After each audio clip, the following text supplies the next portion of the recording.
Where? He he he's direct streaming. I mean,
No, he's in Kentucky.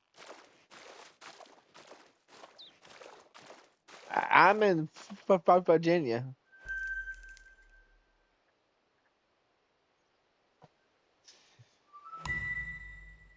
$7 a pack. $7 a pack.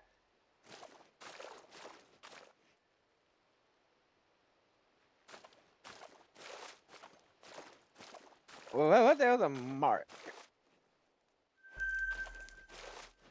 $9 a pack. Oh, well, I don't smoke, so yeah, I don't smoke. So holy fuck. Yeah, yeah, that's 7 8.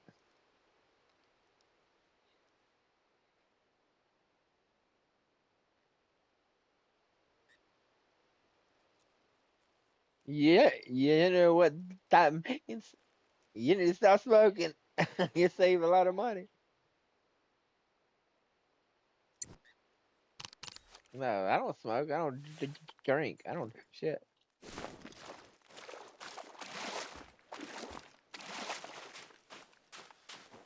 Yeah, yeah.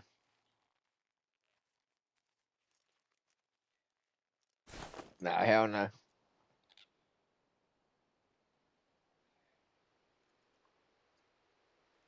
Exactly, bro.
God damn.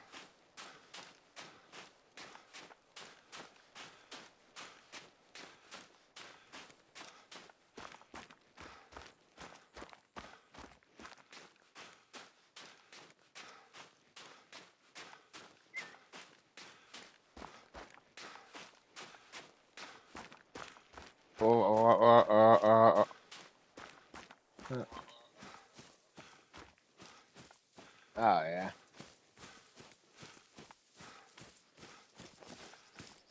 You better not. That's for people who try to fucking attack us.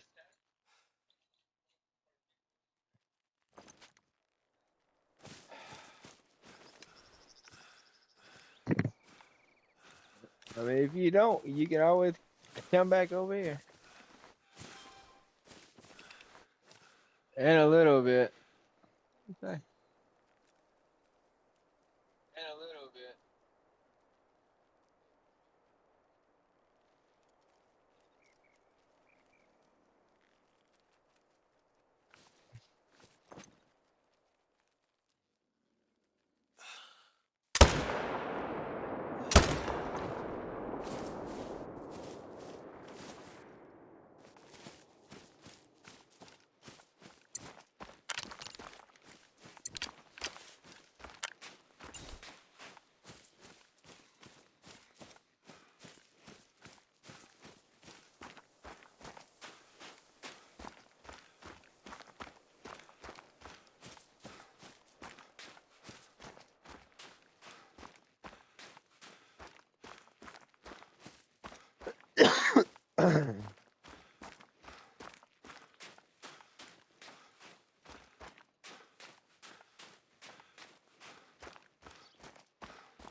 Oh.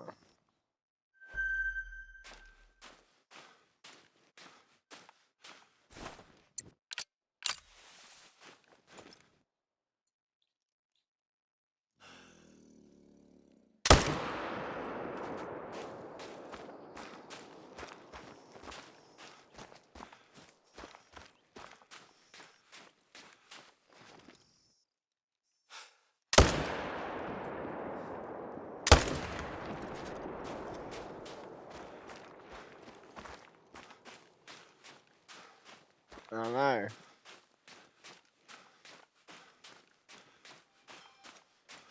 I did too.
These tracks, you can follow them, but don't forget to also look up and observe what's...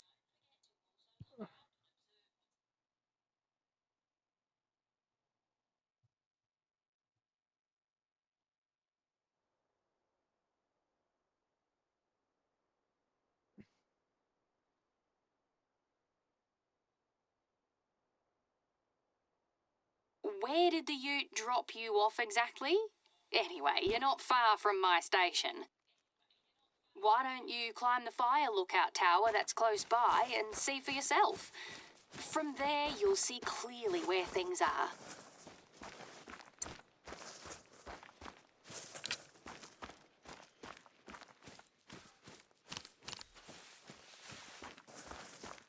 It may not look like it, but you're on private land. This belongs to Soph and her husband. We run a station, a farm, and Robbo's own land is north of here. Australia's a massive country, as you know. So it's not uncommon for folks to own huge properties that sprawl over kilometres. Across several biomes, even. That's why we need to hire professional hunters like yourself. I reckon you won't get bored.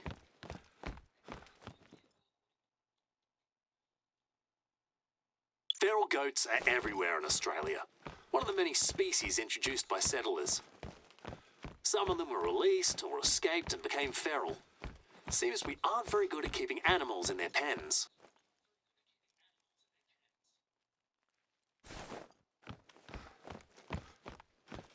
So, how you holding up at the fire lookout tower?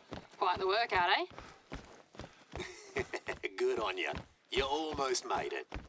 Once you're up there, take a moment to breathe and enjoy the view.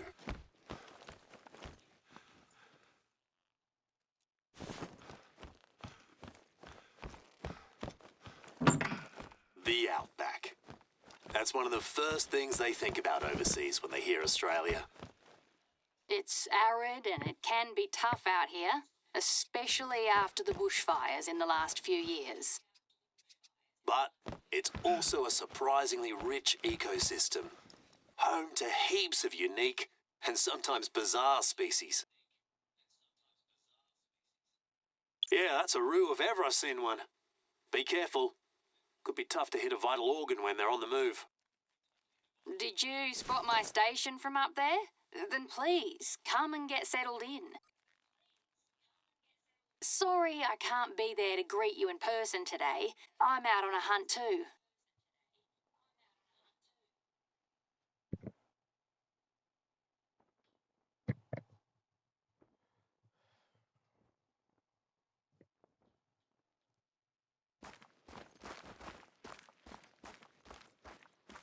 Welcome to my station. It's quiet at the moment, but it can get a little too busy around here sometimes. I reckon it's sort of a hangout for our community. We even have board game nights sometimes. Anyway, your cabin's ready. I've prepared everything for you. I hope you like it. It's a bit basic, but it does the job. Feel free to use it during your stay. It's our pleasure, really. What is there to say about us? Well, Robbo and I are neighbours. Eric and I opened these a couple of years ago to make an extra buck. They've been a lifesaver. Neighbours? How about best mates? Take your time, make yourself at home. Grab a cuppa from the bar. We don't make a fuss out here in the sticks.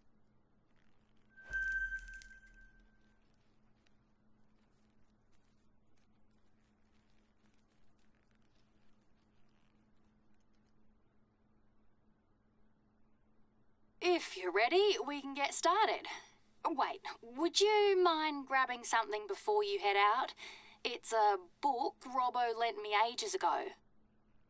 A book? Which one? The one on imposter syndrome or the one on kangaroos? The kangaroo one, yeah. I left it in the bar. You can't miss it, mate.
Right, that's the book. Great job, you're the best. I'm flat out right now, so I reckon you'll visit Robbo's shelter before I do. You have no idea how stoked Robbo will be when he gets it. Your first task has to do with kangaroos. There are areas that are badly overgrazed because of them. There's one east of my station, so why don't you start heading there? We'll bring you up to speed on the way.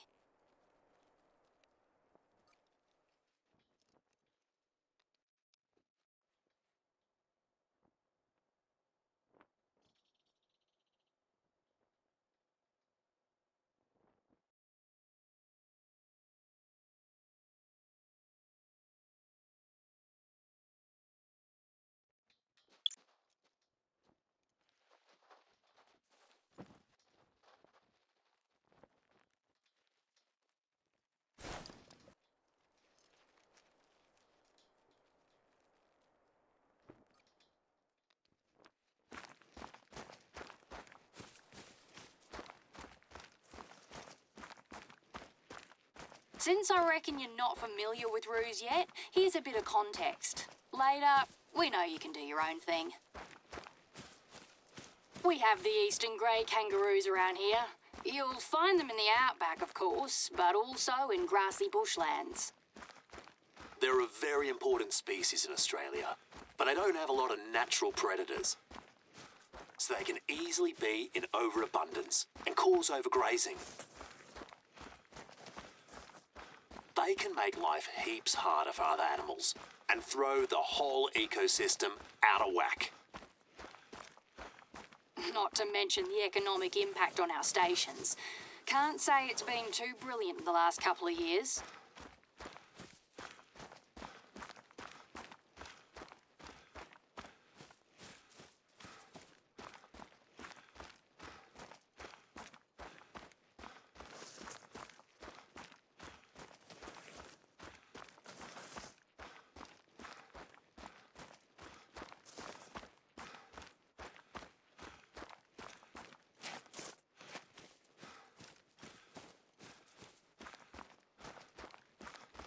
There's just too much population control to be done. You can't keep up on your own. So we often work with the government to hire professional hunters to help us out. Soph is also a hunter herself, and she's the chair of our Hunters Association. Yeah, we organise hunting parties with other hunters when we have the time. But most of the time, you all like to just hang out at your bar. That's part of the fun. Our community's not too bad here.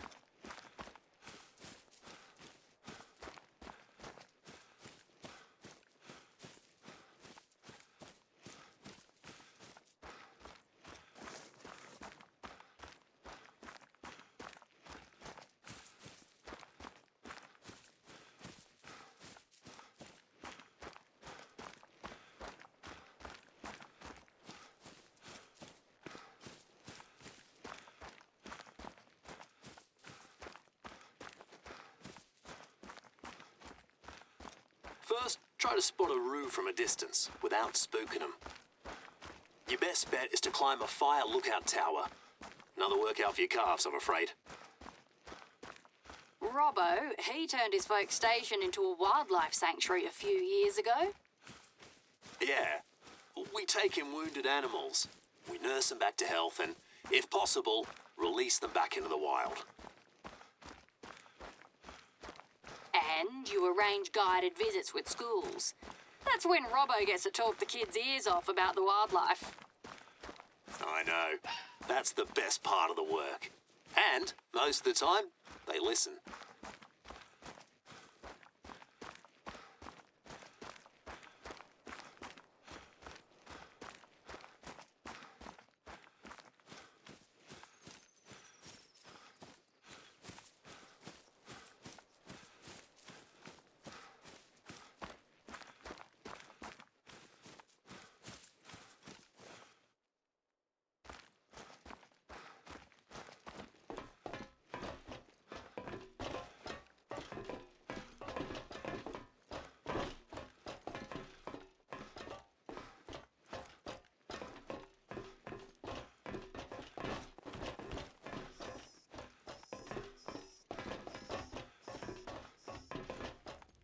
Great.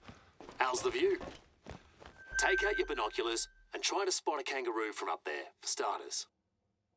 They usually roam the outback, so you should be able to spot one. If you can't see any close by, you'll have to get out in the bush and track them down.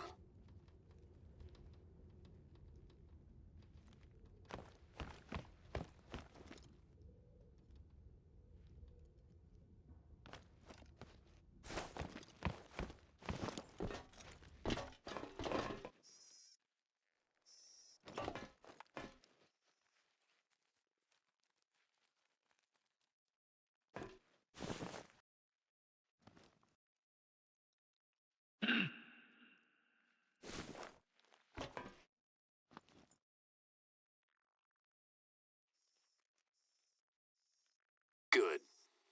Ain't it beautiful? But before you start, there's a couple of things you need to know about kangaroo shooting. We have strict shooting regulations in Australia. What's legal or not to shoot? What's the right calibre and ammo for each species? Robbo, did you submit the codex entries for our local species? Right, just finished them last night. If you want to know more about the roo or any other animal, it's all in there. Or give us a call. Either way, we know you'll do your due diligence before you plan your next hunt. The roo's mostly what we're known for overseas. That and deadly spiders. And fair enough, it's a very important cultural icon for us. But it's also a fascinating creature. Can be both aggro or skittish. As a marsupial, it displays unique behaviours and movement patterns that you won't find in any other species. Just one example. Don't try disturbing kangaroos at close range, or they'll know how to get rid of you.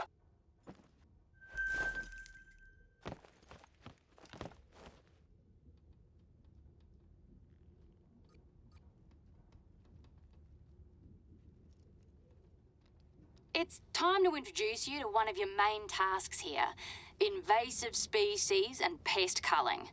We have heaps of them in Australia. Some are native, quite a few were introduced. They come in all shapes and sizes. I'll show you my tea fields. You'll see the mess pests can do and why they're a major problem to both the ecosystem and the economy. I've tagged the location on your hunter, mate. Can't wait to see you in action. Talk later.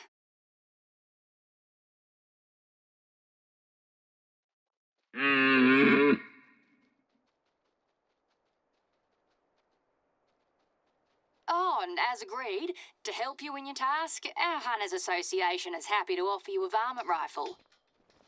You can just go collect it yourself. I've left it at an outpost close to where you're going.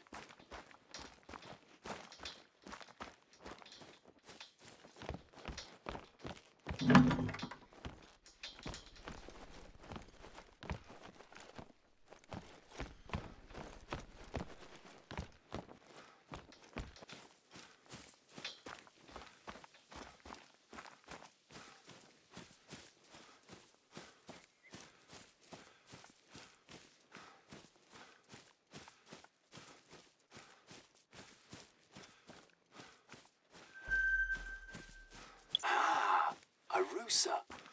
Fascinating species. I bet these tracks lead to a wallow.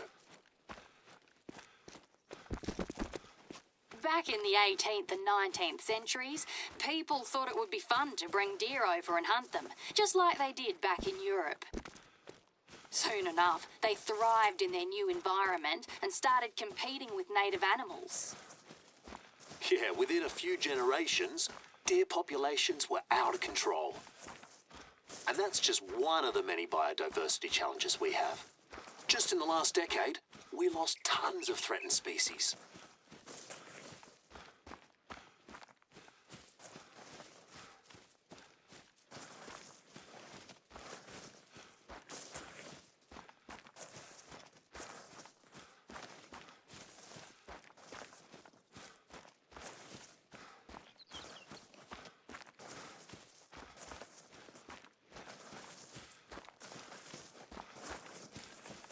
You made it to the tea fields. Nice one. As you can see, the damage can be pretty bad when certain species become overabundant. That's why pest control is a responsibility everybody shares in Australia, even non-hunters. But for that, you'll need your varmint rifle. It's waiting for you. You'll often hear Aussies say that if you give it enough time, any species will become feral. Usually 2 to 3 generations tops. It's the perfect calibre to hunt small to medium animals. The only thing we'll ask is that you take a small target practice test. Here, you'll find mostly feral pigs and feral goats. Both of them are some of the worst invasive pests in Australia. We want to test our hired hunters' skills and competence. Even pests need to be shot ethically. Isn't it a beaut? You'll see it also does the job well. They destroy everything. We don't talk about them as much as rabbits or feral cats, but we should. Now, how about a bit of practice? Let's start off nice and easy. See that soft drink can? The rule of thumb is, if it's feral, it's okay to shoot, because you'll be doing nature a service. Shoot it and start getting a feel for your new weapon. They ruin pastures, crops, orchards, not to mention they're also a major road hazard out here in the bush.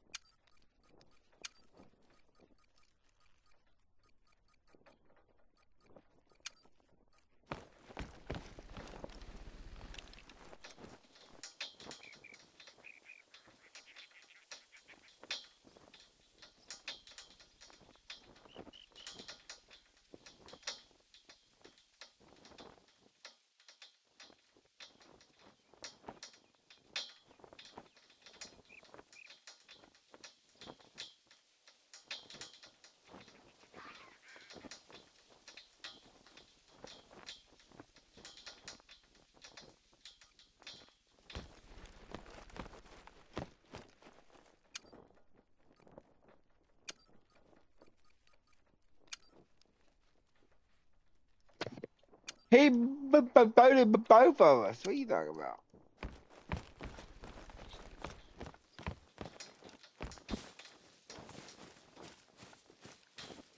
No. Bullshit. No, I'm not going to drop it.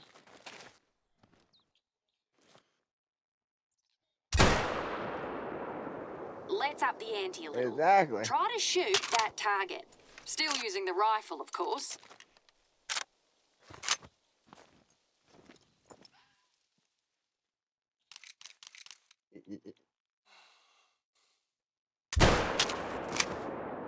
Not bad. So, what do you reckon? To me, it's practical, reliable, and lightweight. Yeah. It may not be the most common calibre for Yeah. pest hunting, not even in Australia, but it's my personal favourite. Sometimes it's nice to just focus on yourself, your posture, your breathing, your aim. So, if you're game, you're welcome to keep honing your skills. The best hunters are the humble ones, if you ask me. Now that that's settled, feel free to do what you do best. Here's a bunch of bounty assignments for you, but no rush. We'll leave it up to you how you want to plan your hunts. Thanks for your help, mate.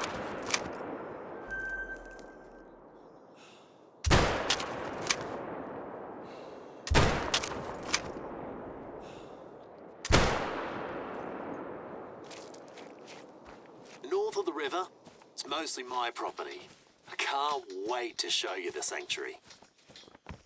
Wait, Robbo, I've got an idea. How about we take our mate on a little detour? We could introduce you to a fun tidbit of Aussie culture. A folk song called Waltzing Matilda. Ah, yeah. Good idea. Perfect. What have you got in mind, Soph? A billabong. Right, I know which one. Check out that location I've marked. If you're a bit of a history nerd like me, it'll be worth your time.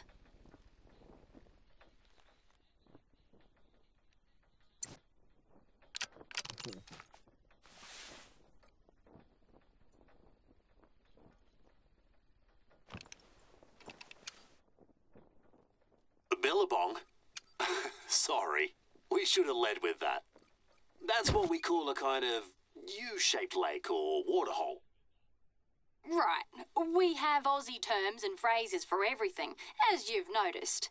But believe me, we're already toning it down for you.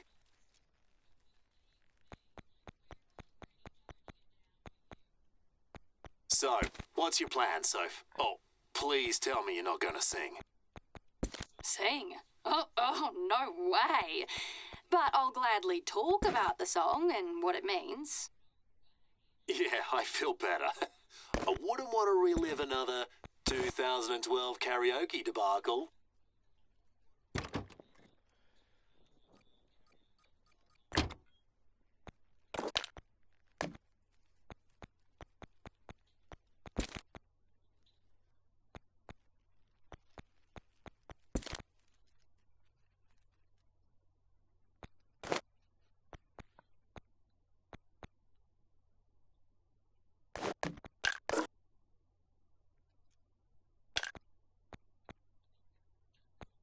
To me, Waltzing Matilda will always be that one bloody song Soph was always singing in the back of her mum's car. Yeah, sorry. It drove you nuts. I used to have this illustrated children's book based on that song when I was a kid. Yeah, you went through a phase when you were slightly obsessed with a song. Let's put it that way.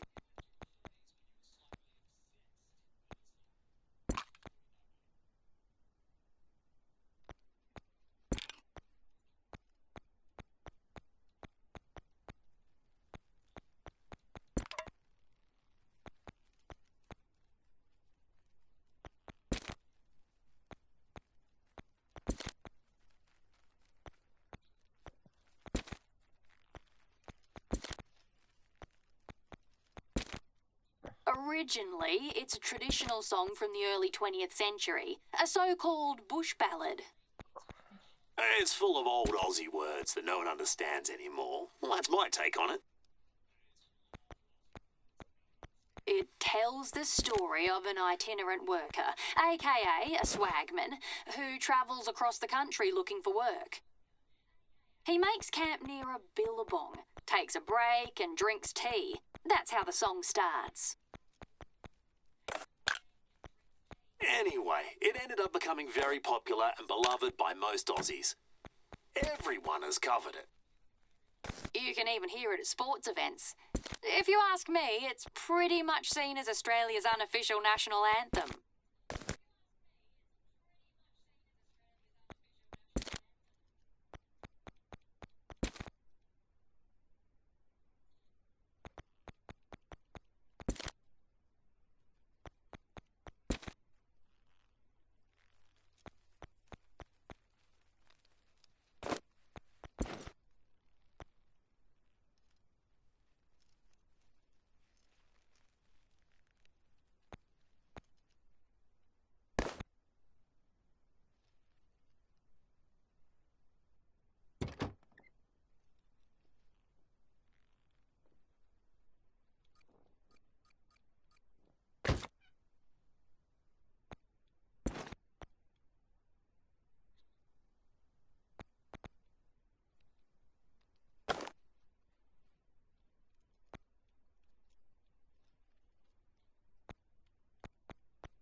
funny.